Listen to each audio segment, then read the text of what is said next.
Okay, well, thank you very much for hosting this conference. I think it's quite exciting to have a virtual conference, and well, I guess in person too, compared to many other academic outposts where you're obligated to spend sometimes thousands of dollars to attend 1 or 2 day conferences and have a large environmental detriment for the flights and the waste. So I think it's wonderful how the conference is being done online. And my title of my presentation today is Attempting to Critically Engage with Researching GBTQ, which is gay, bisexual, transgender, transsexual, and queer questioning youth information-seeking behaviors. And next slide. So my outline is as follows.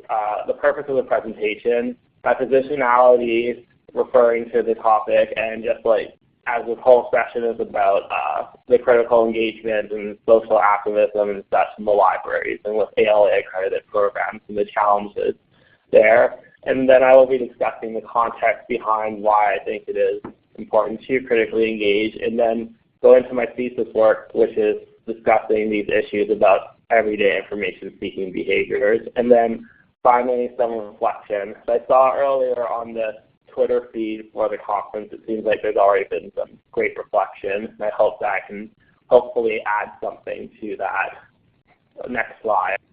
So my presentation, there's 3 purposes to it, and hopefully the first two will be a bit more obvious, but the third one is just an overall idea of what I hope this presentation will demonstrate. And firstly, I'll be discussing my experiences dealing with the transition from my background in a much more research-intensive area of the academy to something which is a bit more professional, and how that's been a bit of a paradox, because I'm pretty sure everyone else knows in this program that there is a lot of space for that critical engagement, just at times it can be quite difficult to actually have that space to do this work. Secondly, to provide some insights about how one may resolve potential issues involving finding the research, because at times it might be a bit daunting because we all are in ALA accredited programs and there's certain expectations which they have, and at times it can be really challenging when certain courses and a lot of people in our cohort want just the professional skills and aren't really concerned about these much larger issues, just trying to find that space again to do this type of work. And then finally, just because of my own background, I want to demonstrate that interdisciplinary could be seen as a potential idea of how to deal with this. So maybe it will come, as I'll discuss in my work and my experience, by interactions with people from outside the library field who are also interested in similar issues of social justice, but just use different terminologies to cover the same things. It's quite impressive when you discuss with some other researchers. A lot of their work actually interacts with information issues. So the next slide, actually there's a transition with this, so if you can just press down or side, I have a quote there. And I think that this is sometimes, I like using this quote, I'm not sure if you can see it. It says, "We know there are known knowns, there are things we know we know. We also know that there are known unknowns. That is to say, we know there are some things we don't know, but there is also unknown unknowns, the ones which we know we don't know." And I think that besides the fact that this is a quote by Donald Rumsfeld, I think that it actually can be quite pertinent, because we know there are issues, but there's also unknowns about those issues. And I think that that's one of the challenges with this type of program, is that we know there are things out there that need to change. Like, I'm not sure how it is with everyone else in their program, and this could be something of discussion, but I know in our program there's a lot of times that we all reflect that there should be more critical engagement and critical reflection, and that research shouldn't just be about white middle-class people, because that's a lot of times what this research is about. And I think that we know that there's something there, but at the same time, we're not really sure how to deal with it. So that's just, ironically, I think, Donald Rumsfeld's quote there, despite the lack of contextual similarities, it has some pertinence to what I'm discussing today. So my positionality, next slide, sorry. On the next slide, my positionality, so my background, I'm from a degree in First Nation Studies, or I guess in the States it would be like Native American Studies. And So my background, my research is very interdisciplinary. Like in our program, we did courses on health, we did courses in gender, we did courses on land use, we did courses in traditional environmental health, traditional ecological knowledge. So I come to the information profession, at least in our program, the vast majority of students come with backgrounds in English and history, which are really great for certain areas of it, but I think that myself, I come with a really diverse background just because of like what we discuss in the courses and the interdisciplinary theories which we use. And then in addition to that, I have, in terms of a professional background, for the past 3 or 4 years, I've been working on different research groups from topics from regional development to ecological health issues to issues of medical education, and most recently work with LGBTQ youth and their information seeking. And then finally, I've had the opportunity to work with researchers who use theories of Marxism, feminist theories, post-colonial anti-oppression, and a variety of other critical theories. I don't personally consider myself that much of an expert on them, but I think to some extent I do have some comfort in these areas, and it does, even though it might not exactly be included in my writing, it does influence how I position myself and how I do my research. So the next slide, another thing that I want to say is that I think that there's a lot of challenges with these ALA accredited programs to position ourselves as information professionals and what that means, because in the discourse of society, a lot of people have a false perception of what is a librarian and what students do in library programs. Like I'm certain many people at this conference have faced why do you need a master's to be a librarian? Don't you just check out books? But in actuality, it's far more than that. And then even what is a librarian, like there's the fetishized idea of like the quiet person who sits in the office, or like the naughty librarian, or is it now because it's an information studies program, is it someone who makes databases, or is it just someone who hates talking to people and they want to be left alone? All of these I think are potential but also negative perceptions of what is a library program. And I think that personally, I think it's just a really great interdisciplinary space for people to find careers, and I think it personally is really exciting. At least how we are told about it in Canada, it's really exciting for all the different career options. Like you don't have to be a traditional librarian. You can work in banks, you can work in knowledge management firms, you can work at oil companies, or whatever else fits your boat. And there's a lot of great opportunities. You can work in nonprofits. So I just think that the program is really developing to being something more than, even though it is a great profession working in a library, there's a lot more to it. And I think that sometimes that gets lost. So the next slide is my perspective on the library program and just on the literature. A lot of how I base and think the future of libraries will be is based off a lot of work by Chapman about information poverty and about like that there needs to be more discussion with at-risk populations, because they are, as a whole, I think at least from a Canadian context, getting more and more of a voice, and that even likely in the States as well, like there's uprising to the oppressionist white dominant discourse, which has been most predominant in society since colonization. And I think another great example of work since Chapman's is the work of, I believe it's Tiffany Benoit from the University of Michigan, and she's done some work on the social cost of information seeking. Her work on that involved young men who had sex with men who had interactions with the LGBTQ community and those who didn't, and that the fact that there's an information cost to find that information. And I think that these types of issues will become even more important on a larger scale. Like I think that it could be about a variety of issues. It could be about a woman. It could be about issues of race and a lot of other challenges. And I think that it's really interesting about like just the changing role of the librarian and how, like, especially in universities, how there's just like the neoliberalization of the university institution, how like what role will the librarian have in that, like how our positions change as time goes on. And I think that's a really exciting time for us in this program at all of our schools, because there's a lot that's changing about it. Okay, next slide. So now I'm going to get into my actual thesis work for the remainder of this presentation, and as my title demonstrates, my work is on gay, bisexual, transgender, queer, and questioning youth, and that will be anyone between the ages of 14 and 24.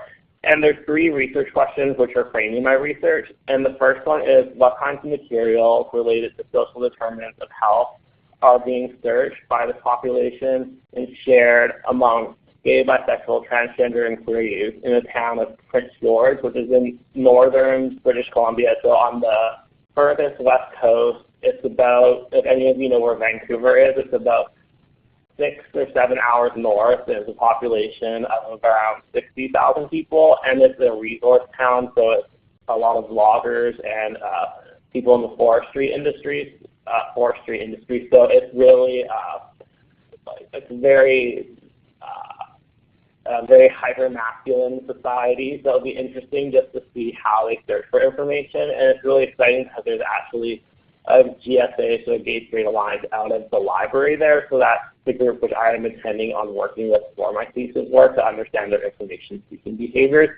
And on the next slide, my further 2 questions are, how does geography and mobility impact their information-seeking behaviors, such as how they're from Prince George? Does that impact things as I stated earlier, the social cost of information seeking and where they'll go to get information?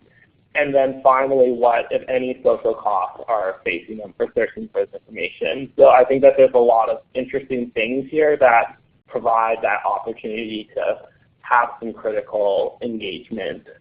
So the next slide.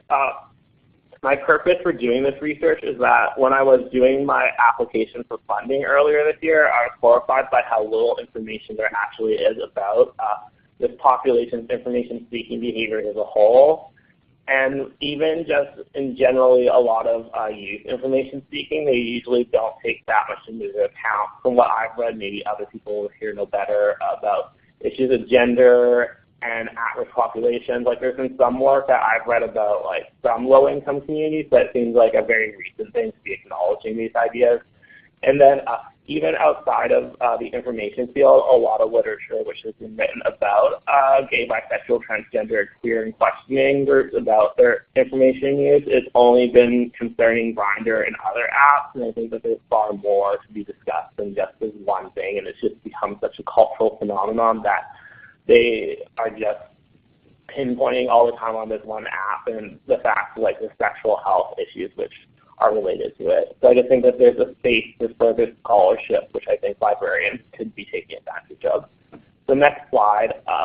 Again, the purpose of my work for participants is that there is a few services in the Prince George and Northern British Columbia, Canada region, and the health authorities realizes that it's a really small population, and I think, again, it can demonstrate the role of the librarian and how the program is demonstrating that it's much more than just being a librarian, that what your skills are learning. So I think it's an opportunity to demonstrate this by the research skills which we learn in the program, how they can be beneficial for the community, and it's a community-based study and how it can help a certain population which otherwise is usually marginalized. And then, again, it just gives a chance for their voice to be shared, and I think that sometimes this is lost, and it's an opportunity for researchers like myself to share their stories and opinions. Okay, so next slide. As I was saying, that for me, there's this research provides the opportunity to do some critical engagement, but sometimes it gets lost in the coursework. I know that a lot of courses, they provide really great skills that you learn, database management, and there's things like user environments and a lot of other great courses, but at times it can be a bit challenging when you're trying to learn technical skills, but also remain in that critical engagement, which seemed like it was much more prevalent during, at least for myself, my undergraduate degree. So I think by doing something like a thesis, or you don't even have to do a thesis, it provides the opportunity to maintain that differing type of thinking, which sometimes isn't prevalent in the courses for the MLIS program. And then also, I think that with the coursework, sometimes I'm not sure, we have to do a research method. It's probably the same for everyone else because all our programs are accredited, that just even there, like what you do for your methods, they're fairly straightforward, but I wanted to, with my thesis work, I wanted to go more in depth by including things like photo voices, so it won't just be qualitative. Like, I'm not sure if anyone else had to do like a group project like we just did basic semi-structured interviews. It's just a chance to go beyond that with just these more art-based methods, which I think sometimes there isn't really a space to use those within the coursework because of the time and the cost. So it's an opportunity for further engagement into these things, which at least for me I find really exciting and potentially could have a future in the library or research. And then just I want to go over a couple of potential outcomes is that, as I said earlier, I want to have this become something much larger than just my thesis work. Like, it's great if it helps me publish something, but I'm much more concerned about how it will impact community use of information for this population. And I think that there's something there. Like, I think these ideas of social cost and like gender and geography can have a larger role in the discussion of information science. Okay, next slide. My concerns with this work is that it can be really challenging doing this type of work with a population, especially youth, who are very much like, what's the point of you wanting to do this work? So there will be challenges with the work I want to do. And one thing which might come up with our discussion after the presentation is I've already been told by some librarians that picking a population like this could potentially be career suicide. So it's interesting because they're from just when they finish their degree, and how slowly with conferences like this it provides a space for a changing mentality of what librarians do. It's interesting just to see that librarians, even in the year 2015, question like, do you want to do this with your career output, like what impact it might have? And then some other challenges is like some librarians have already said like there's no point in doing a thesis, you should just finish your courses and work part-time and get a job. So it's interesting just to see like that divide within librarians. I'm not sure if anyone else here is doing a thesis program, but some librarians have told me like it's a great thing to do, then others are like there's absolutely no point and it's a waste of your time. So it's really interesting just to see that divide there. And then the next slide, to combat these concerns that have been placed on me by some librarians, I've found that, as I was saying earlier, interdisciplinary has been my solution to that. Like, there's a group out of the University of British Columbia that does work on with LGBTQ and other at-risk youth populations called Cerevic, and it's been a great space for me to critically engage with these issues, which might not be like, some librarians might not agree with their purpose for librarians to be discussing it, but this group demonstrates that there is a space for it. And then as well, like, fortunately in our program, within my cohort at least, there's a lot of supportive environment. Like, we have a research days, and it was the opportunity for myself to present some of my early stage work, and there's been some really great feedback. And then I think it's really important to try to find people. There might not be people within your program, but there might be people within other programs at your institution or even community-based who might be really interested in your work. So just because there might not be someone within your program who is supporting what you're doing, there's likely someone somewhere else. And I think it's important to go out there and find those people, because outside of the program, you likely will have the opportunity to work with outside people. So I think it's a great opportunity to start that engagement. And then I think that at times, like, it might be a bit idealist, but I think it's important to remember that if you want to do this work and you're passionate about it, I think it's important to do it, because there will be an audience out there, and you will probably regret not doing it at a future time, because when you're in university, it is usually a time for development and engagement, as idealist as that might be. So the next slide, just a couple of final remarks. Again, just repeating what I've already said, that these are just my opinions, and I might come from a place of privilege as a white male who's able-bodied, and fortunately comes from a fairly comfortable middle-class background. So how I view these things might be completely different than someone else from another place. I think that additionally that the profession, as I said earlier, it's in a time of growing and changing, and it's really exciting when, at least in my program, there's faculty who are acknowledging that there's a lot to improve, and they're a part of that group, which is engaging in these difficult issues. And I was really happy, like at first when I started the program, and realized that a lot of these issues with gender, etc., are really discussed. And I was apprehensive at first when I was just starting the discussion to do this thesis work. I thought I would face a lot of opposition, but I actually have not faced any opposition, and it's been a lot of support. And everyone who I've spoken with, from like the director to my thesis supervisor, has been really supportive, and they really agree that this work needs to be done.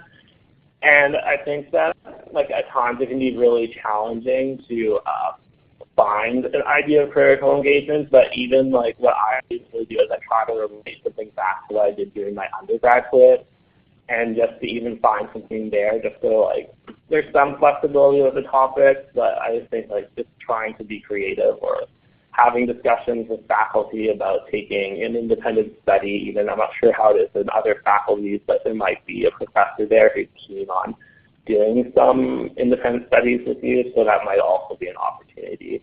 Because I'm from my program, there's only, I believe, like 6 or 7 faculty, and they're willing to do it. So hopefully at some of the larger American schools, there will be people there who will let you have that engagement. So that's all that I have at this point in time. And on the next slide, I have my email. And I think on the conference website, they have my Twitter handle. So if you want to tweet me or send me an email, I'm willing to answer those questions or anything if there's time at this point. So thank you. Thank you so much, Blake. I don't think that we had your Twitter on the conference website, so if you want to tell us what that is. Oh, I think it's Blake_W_Hawkins. Okay. Yeah. So I'm going to open it up for questions. We have about 9 minutes for questions now, and I think that you've outlined a lot of really important issues here. So if anybody has a question, you're going to need to either come over here towards these stairs or just kind of project your voice towards them, and hopefully our virtual participants will be able to hear you. Does anyone have any questions for Blake? It's just questions or comments. Questions, comments, anything you'd like to say.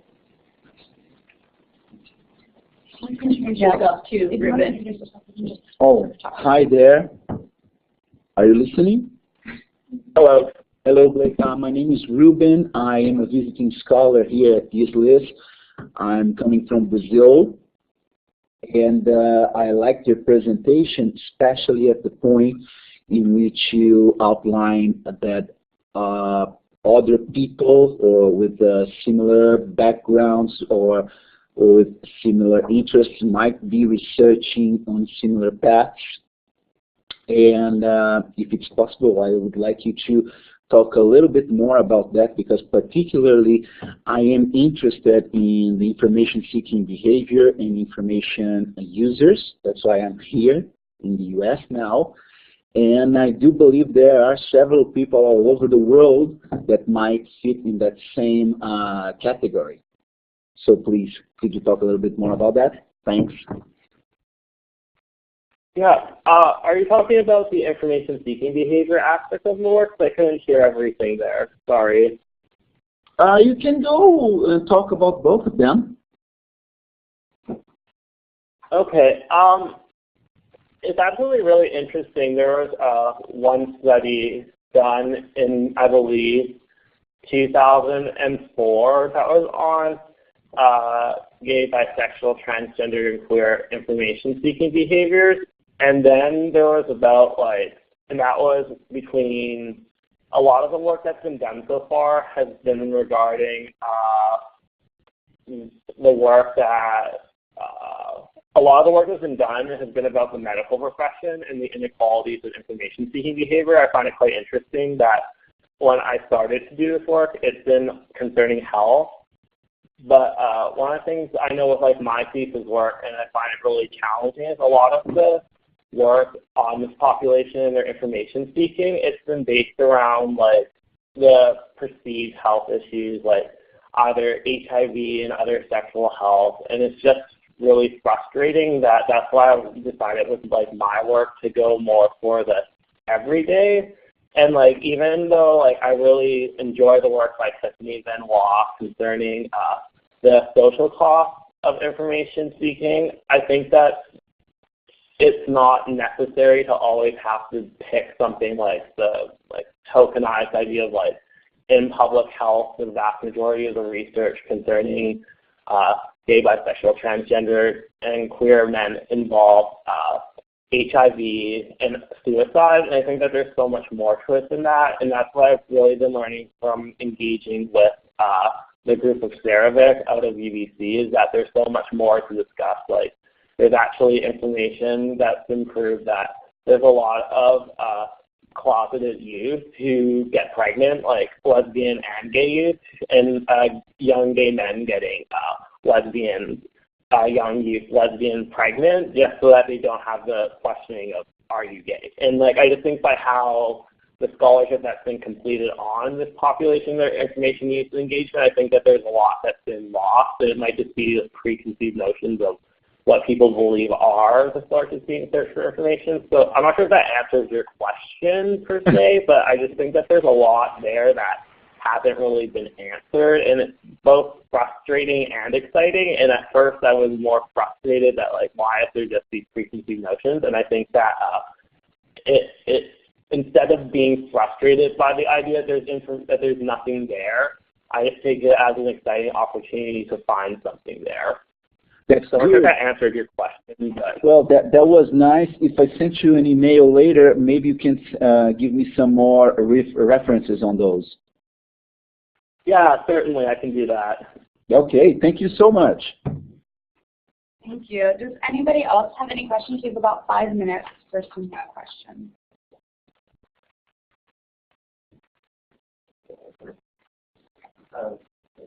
Yes. Wait, can you hear me? My name is Adam. Yes. Okay, I had a quick question. You mentioned funding briefly. How are you funding your project? Have you encountered any roadblocks with funding this project? And given the subject matter, as pointed out, other librarians' eyebrows were raised. I was just curious about where your funding is coming from, given that you're in Canada. Yeah. No. Yeah, actually, it has been, like I've had some funding. Like I applied, like in Canada, we have the sort of equivalent to like the NSF or the NIH. We have the Tri-Council. And I did put some funding in for that, but one of the challenges with research like this, and it's an issue for a lot of social scientists and health professionals who their work is on the praxis between both social and health topics, is where to go for that funding. Because in Canada, there's been a lot of cutback in the funding for health research. For instance, now it's become required for full researchers that half their funding comes from private corporations, so it's really frustrating. There's been a reduction in funding. So my SHRC application, which is for social sciences, that's where I'm basing it off of, is not like the outcome, but it's more of what they're looking for. So I did it through SHRC.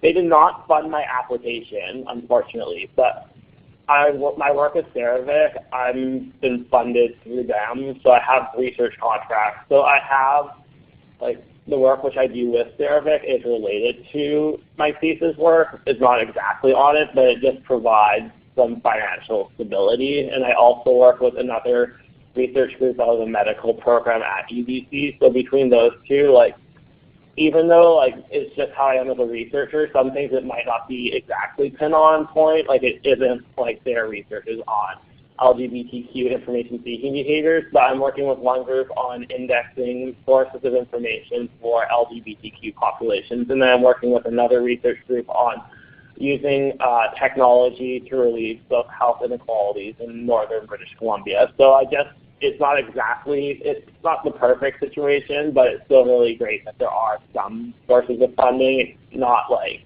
completely autonomous funding, but it's still better than nothing, I guess. But it is really challenging, especially like to get funding for graduate students, especially in a program like a library program where the funders might be questioning why do professional students. Technically, I believe, I'm not sure for everyone else, I think for my program it is technically a professional program, so there are sometimes questions about like, is this really like necessary to fund librarians? And I think like There's some other funding through the Medical Library Association, which I'm going to be applying for this fall, and then there's some like my research based in a rural population. They have like rural funding, but it's really competitive to get a lot of this funding. I know that for the equivalent of NIH in Canada, I had around a 3.8 to 4.0, and they said my GPA wasn't high enough and my funding application wasn't accepted. So it is quite difficult to get some of this funding. Blake, thank you so much for sharing that. I wish that we could keep having this discussion, and I didn't have to move on, but we need to make sure that we give Christina enough time. I think you brought up a lot of really important issues to the future of LIS education, especially in discussing sort of incorporating this kind of research into LIS curricula, and especially talking about doing research work that might hinder your career ambitions. I think that's something that really struck me and probably a lot of other people in this room. So I hope you all keep having this conversation on Twitter and elsewhere.